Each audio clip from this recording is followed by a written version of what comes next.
L2 Empuraan മാൻ. First ഞാൻ എൻ്റെ അഭിപ്രായം പറയട്ടെ. ഞാനൊരു വേൾഡ് ക്ലാസ് സിനിമ കണ്ട സന്തോഷത്തിലാണ് വന്നിരിക്കുന്നത്. ഞാൻ എൻ്റെ മനസ്സിൽ എന്ത് കണ്ടോ എനിക്കത് കംപ്ലീറ്റ്ലി ഫ്രെയിമിൽ പൃഥ്വിരാജ് ദ ഡയറക്ടർ വെച്ച് തന്നു. എന്നാ പണിട്ടെന്ന് ചോദിക്കില്ല, L3 എന്നെ പണ്ണ പോറേന്നുള്ളൊരു ഒരു സാധനമാണ് ഞാൻ ആലോചിച്ച് നോക്കുന്നത്. L2 is like this, then L3 എന്തായിരിക്കും ഇയാൾ ചെയ്യാൻ പോണേന്നുള്ളതിനെ കുറിച്ചിട്ട് മാൻ ഒരു രക്ഷയില്ല. Prithviraj as A director you are such A ജം, ഒന്നും പറയാനില്ല. ബ്രില്യൻ എന്ന് പറഞ്ഞാൽ brilliant. And Murali Gopi man equal. കാരണം ഫസ്റ്റ് ഹാഫ് മൊത്തം മുരളി ഗോപി വെച്ച സാധനമുണ്ട്. അതിൻ്റെ നറേഷൻ അത് കൃത്യമായിട്ട് കാണിക്കാൻ പൃഥ്വിരാജിനെ കൊണ്ട് ഭയങ്കരമായിട്ട് പറ്റിയതാണ്. അതായത് ഫ്രെയിം ജമ്പ് ഇങ്ങനെ ഓരോന്ന് ജമ്പ് ആവുന്നുണ്ട്, സ്റ്റോറി ജമ്പ് ആവുന്നുണ്ട്, ഫ്രെയിം ജമ്പ് ആവുന്നുണ്ട്, ഇങ്ങനെ മാറി ഫ്രെയിം പോകുന്നുണ്ട്. ഒറ്റ ടെറൈനിൽ നിൽക്കുന്ന പടമല്ല. നമ്മൾ ആദ്യം L1 കണ്ടത് മൊത്തം ഒരു ടെറൈനിൽ കേരളത്തിൽ മാത്രം നിൽക്കുന്ന പടം L2 വരുമ്പോൾ പല ടെറൈനിലേക്ക് പോവാണ്. അതിൻ്റെ ഗ്രാവിറ്റി പിടിച്ചു നിർത്തണമെന്നുണ്ടെന്നുണ്ടെങ്കിൽ, അതിൻ്റെ കഥയുടെ ഒരു എസെൻസ് ചോരാതെ നമുക്ക് ഫസ്റ്റ് ഹാഫിൽ കാണിച്ചു തരുന്നുണ്ടെങ്കിൽ that first half is massively class. ഒന്നും പറയാനില്ല. എന്താ നിങ്ങൾക്ക് പറയാനുള്ളത്? എന്നെ സംബന്ധിച്ചിടത്തോളം മലയാളം സംസാരിക്കുന്ന ഒരു ഇൻ്റർനാഷണൽ സിനിമ വന്നതിന് പൃഥ്വിരാജിനും ലാലേട്ടനും ഒക്കെ ഒരു വലിയ താങ്ക്സ് ആണ് ആദ്യം തന്നെ എനിക്ക് പറയാനുള്ളത്. പിന്നെ എന്താണെന്ന് വെച്ചാൽ ഞാൻ ഈ പറഞ്ഞ പോലെ തന്നെ ഭയങ്കരമായുള്ള ഒരു ഹൈപ്പും കാര്യങ്ങളൊക്കെ പ്രതീക്ഷിച്ച് നിന്നിട്ട് എനിക്ക് ഓക്കെയാണ്, ഞാൻ സാറ്റിസ്ഫൈഡ് ആണ്, ഹാപ്പിയാണ്. അത്രേ എനിക്ക് പടത്തിനെ പറ്റി ഇപ്പോൾ പറയാൻ പറ്റുള്ളൂ. How about you, Abhilash, as a Lalettan man?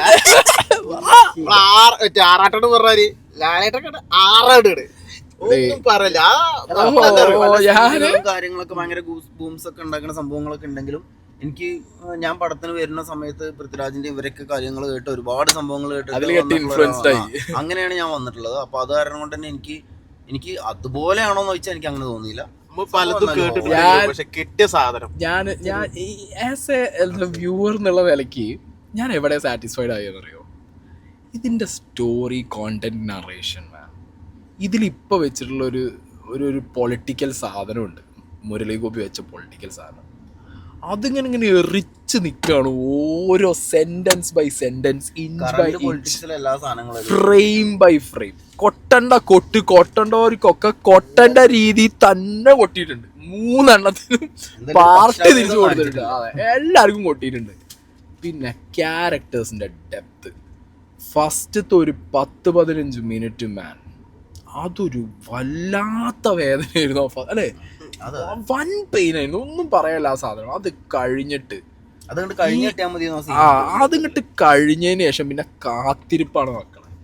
ആ കണ്ണിനും ആ നടത്തത്തിനുള്ള കാത്തിരിപ്പ്, അത് വരണ അല്ല അത് ഓക്കെയാണ്. അതെന്ന് വെച്ചിട്ടുണ്ടെങ്കിൽ എനിക്ക് അതിൽ പല സമയത്തുണ്ടല്ലോ, ഞാനപ്പോ പറയും ചെയ്തു, ഇപ്പൊ പൃഥ്വിരാജ് ആണെങ്കിലും ലാലേട്ടനാണെങ്കിലും ഒരുമിച്ചിരിക്കുന്ന സീനില് ലാലേട്ടൻ കണ്ണുകൊണ്ട് ചെയ്യുന്ന ആ സാധനം ഞാൻ ആര് ചെയ്താലും നടക്കില്ല എന്ന് എനിക്ക് തോന്നി. അത് കണ്ടപ്പോ തട്ടക്കില്ല മക്കളെ, മാഗ്നറ്റിക് അത്രയും പവർഫുൾ തോക്കൊക്കെ പിടിച്ചു വന്നു. പക്ഷെ ലാലേട്ടന്റെ കണ്ണ് മാത്രമാണ് കാണിക്കുന്നത്. എന്തായാലും ഓരോ ഫ്രെയിം എന്താ ഏതായാലും ഓരോ പ്രാവശ്യം മൂപ്പരെ കാണിക്കുമ്പോഴും ഓരോ ഫ്രെയിമില് കിട്ടില്ല സാധനം.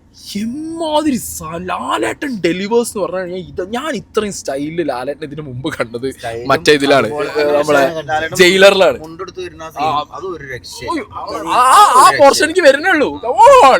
ഫസ്റ്റ് ഹാഫില് മാൻ അബ്രാം ഖുറേഷി അതിനെ ഇൻട്രൊഡ്യൂസ് ചെയ്യുന്നത് never miss that scene, never. അത്രയും സ്റ്റൈലായിട്ട് ലാലേട്ടനെയും കണ്ടിട്ടുള്ളത് മേ ബി സാഗർ ഇലിയസ് ജാക്കിയിലെ റീലോഡ്, അതിലൊരു സാധനമുണ്ട്. പിന്നെ ഉള്ളത് നമ്മളെ ഇതില് ജയിലറിൽ ഇപ്പൊ അടുത്ത് കണ്ട ഒരു ജയിലറിന്റെ ഒരു സ്റ്റൈൽ, എന്റെ പൊന്നളിയാ. അതെന്ന് പറഞ്ഞാ റേഞ്ച് മനസ്സിലാക്കണം അതിന്റെ. ചുമ്മാ ഏതെങ്കിലും നാട്ടിൽ കൂടി പോണ 4 ആമിനിയും ബീബാത്തൂനും എടുത്ത് പൊട്ടിക്കുന്ന തോക്ക് പരിപാടി അല്ല പണി വേറെയാണ്. അത് പണി വെച്ചത് പൃഥ്വിരാജിന്റെ ഒരു രക്ഷ. ആ എഫേർട്ടില്ലേ, ഓരോ പൈസ മുടക്കിയതിന്റെ എഫേർട്ട്. അല്ല, പടം ഇറങ്ങണേന് മുന്നേ കുറെ എല്ലാരും പറഞ്ഞിരുന്നു ലാലേട്ടനേക്കാളും ഹൈപ്പ് പൃഥ്വിരാജിനാണ് കിട്ടിയത്. അങ്ങനെ വെച്ച് ഞാൻ ഭയങ്കരമായിട്ട് വിചാരിച്ചത് പൃഥ്വിരാജ് കൊണ്ടുപോയി ഷോ എന്നുള്ളത്. പക്ഷെ മാൻ ലാലേട്ടൻ show this is out and out Mohanlal show ആണ്. അല്ല ഇതിൽ എനിക്ക് പൃഥ്വിരാജ് ഈഗോ ഇല്ലാതെ ചെയ്ത കുറെ കാര്യങ്ങൾ കുറേ സാധനം. അതായത് അതില്ലേ ഇപ്പൊ ആ ഒരു സമയത്തൊക്കെ ഇത് ഞാൻ നിനക്ക് വിട്ടുതരാണെന്ന് പറയുന്ന സീന് ശരിക്കും ആണെങ്കിൽ അത് ഇയാൾക്ക് ഏറ്റെടുത്ത് ചെയ്യണ പോലെയൊക്കെ കാണിക്കാം. കുറേ സാധനങ്ങള് ഒരു രക്ഷയില്ലാതെ എന്ത് ചെയ്തിട്ടുണ്ട്, ഫ്രെയിമിൽ വെച്ചിട്ടുണ്ട്. പിന്നെ ഞാൻ പറഞ്ഞു ഒരു ഹോളിവുഡ് സാധനം ഇങ്ങനെ കണ്ണിൽ വെച്ച് തരിക. എനിക്കറിയില്ല ഇതിൽ എത്ര പേർക്ക് ചിലപ്പോൾ ഡിസഗ്രി ആവുന്നത് ഇതിന്റെ ഒരു ബാക്ക്ഗ്രൗണ്ട് മ്യൂസിക് ആയിരിക്കും. ചിലർക്ക് വർക്കാവും, ചിലർക്ക് വർക്കാവും. പല സമയത്ത് നമ്മളെ നെഞ്ഞത്ത് ഇങ്ങനെ അടിക്കണ പോലത്തെ സൗണ്ട് വരേണ്ട സമയത്ത് ഭയങ്കര അതെന്താ അറിയോ, നമ്മളെപ്പോഴും കണ്ടിട്ടുള്ള ഒരു ടെംപ്ലേറ്റ് എന്ന് പറഞ്ഞാൽ അനിരുദ്ധ് ബാക്കിയുള്ളവരൊക്കെ വെക്കുന്നത് നമ്മളെ ദേശി സിനിമേന്റെ ടെംപ്ലേറ്റ് മ്യൂസിക്കാണ്. ദേശി ലൈക്ക് ഇന്ത്യൻ സിനിമേന്റെ മ്യൂസിക്കാണ് നമ്മൾ കൂടുതൽ കേൾക്കുന്നത്. ഇപ്പോൾ ഒരു എന്താ പറയുക അനിരുദ്ധ് വിജയ് കോംബോ നമ്മളതാണ് വിചാരിക്കുന്നത്. പക്ഷെ ഇതിനകത്തുള്ള ഫ്രെയിമുകൾക്കും ഇതിനകത്തുള്ള ഫ്രെയിമുകൾക്കും ഇതിനകത്തുള്ള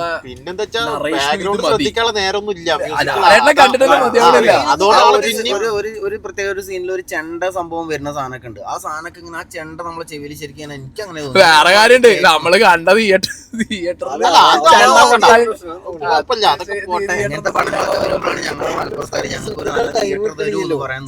ഞങ്ങൾക്ക് നല്ലൊരു തിയേറ്റർ തരുമെന്ന് ഞങ്ങൾ എന്താ പറയാ അപേക്ഷിക്കുന്നു. ഒരു സാധനം ഈ പടത്തിന്റെ ഏറ്റവും വലിയ ഹൈ തന്നത് മൊമെന്റ്സ് പറയണ്ട, ഏറ്റവും വലിയ ഹൈ കിട്ടിയ സാധനം പറയണ്ട ഏത് ഹാഫിലാന്ന് പറഞ്ഞത്. എനിക്ക് സെക്കൻഡ് ഹാഫിന്റെ തുടക്കം. ഫസ്റ്റ് ഹാഫിലുണ്ടല്ലോ ഒരു വ്യത്യസ്ത ക്ലാസ് ആണ്. അതുകൊണ്ട് അതിങ്ങനെ മെല്ലെ സ്റ്റോറി ബിൽഡ് ആവുന്നത് വളരെ സ്ലോ ആയിട്ടാണ്. എനിക്ക് സെക്കൻഡ് ഹാഫിലെ കുറച്ച് തുടക്കം മുതലൊരു ഹാഫ് വരെ പ്യുവർ ഗൂസ് ബംസ് ആണ്.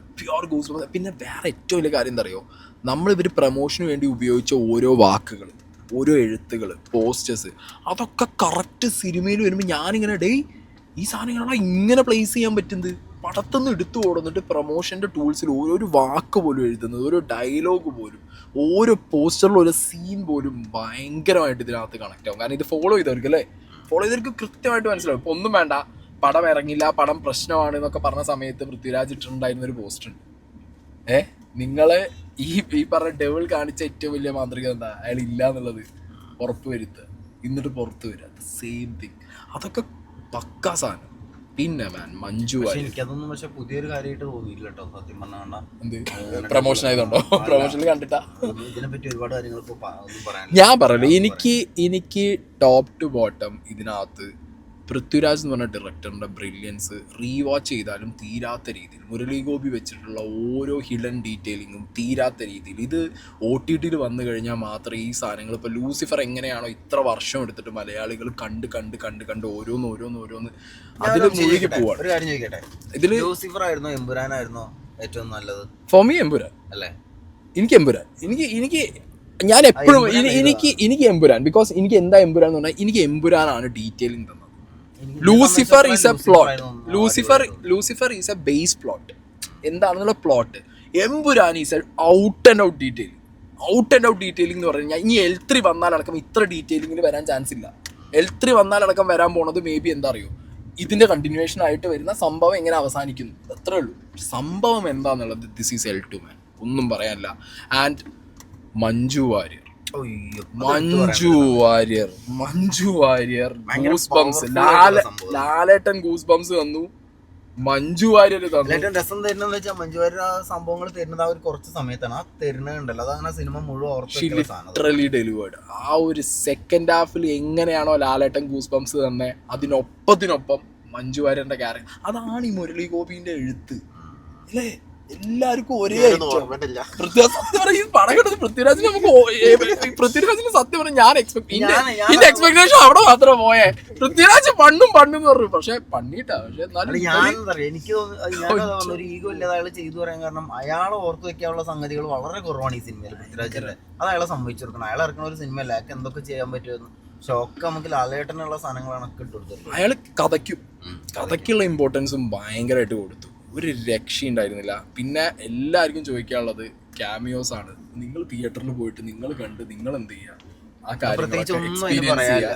ഞങ്ങളൊന്നും പറയില്ല, നിങ്ങൾ എക്സ്പീരിയൻസ് ചെയ്യുക, ബാക്കി കാര്യങ്ങൾ നിങ്ങൾക്ക് വിട്ടുതരുന്നു. For me this is a master stroke. നിങ്ങൾക്ക് മലയാളത്തിൽ നിന്ന് ഇത്രയും ഇന്ത്യൻ ഫിലിം ഇൻഡസ്ട്രിയിൽ നിന്ന് ഇങ്ങനെ ഒരു ഇൻ്റർനാഷണൽ ക്വാളിറ്റി ഇത് ഏത് രാജ്യത്തും കൊണ്ടുപോയി കാണിക്കണേ, ആർക്ക് വേണമെങ്കിൽ കാണിച്ചു കൊടുക്കാം.